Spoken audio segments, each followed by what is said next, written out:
Folks, I talked the other day about how we are spending so much money in the United States we don't have that we're not going to be able to pay it back. It's a mathematical almost certainty at this point that our 22 trillion, is it even more now? $22 trillion debt. The entire economy only produces $20 trillion worth of stuff every year.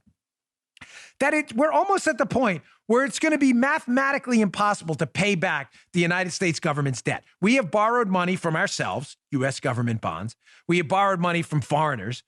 China has trillions of dollars in U.S. assets. So does Japan. We've borrowed money from everyone, space aliens, everyone. We're never going to be able to, kidding, of course, no space aliens yet, but who knows? We're never going to be able to pay this back. So I said to you the other day that the Europeans have implemented negative interest rates for a reason. Negative interest rates, that's a thing? Yes. Literally, like you put money in the bank, and if you leave it there long enough, Joe, what happens? You have no money left because it's not growing, it's shrinking. Liberals, growing, shrinking, growing positive interest rates, shrinking negative interest rates. It's a simple math equation. You know, you'll never get to zero, right? That paradox, because you'll split, but you'll have almost no money left over time. Compounding negative interest. Why would governments do something like that? What does that have to do with our multi-trillion-dollar debt and the fact that we'll never pay it back? Because with negative interest rates, your debt eventually goes to zero too, as your currency's worthless because you implement negative interest rates. What a deal. What a deal. It's called monetizing your debt. If you can make your currency worth less and less and less and less and less, then the debt you owe in that currency is worth less and less and less and less and less. But what's the catch? The currency you have in the bank is worth less and less and less and less and less. Now you see why liberals and their spendthrift, big government, big business allies love government spending and negative interest rates, which will be coming here if this continues. Well, why do they love it? Because of things like this. Again, in the show notes today, check out the story in the Epic Times by the great Zachary Steiber. I don't know Zachary, but I'm sure he's great. Senate advances Biden's $1.9 trillion relief package as Vice President Kamala Harris casts the tie-breaking vote. We owe $22 trillion. We are $1 trillion in debt this year, and we're only in like March.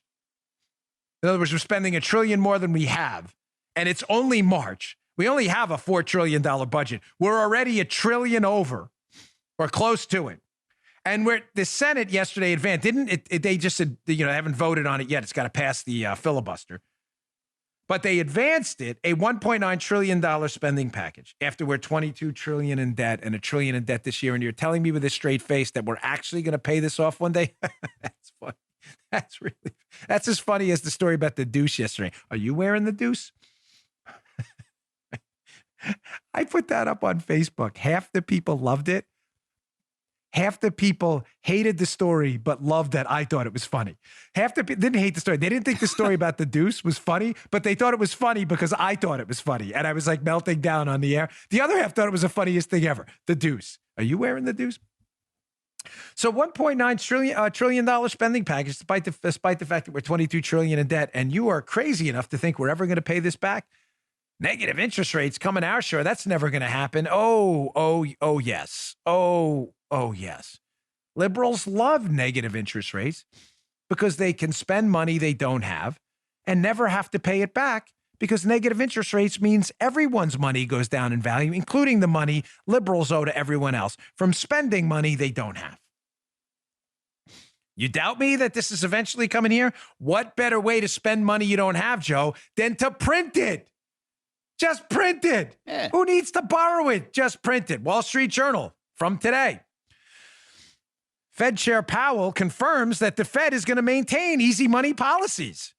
Says the economy's far from employment and inflation goals, and he gives no sign the central bank would seek to stem the rise in Treasury yields. Let me just translate that for you. We're going to keep printing the hell out of money.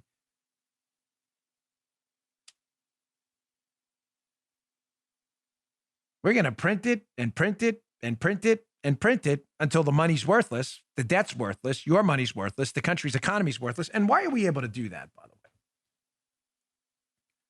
Why are we able to do that?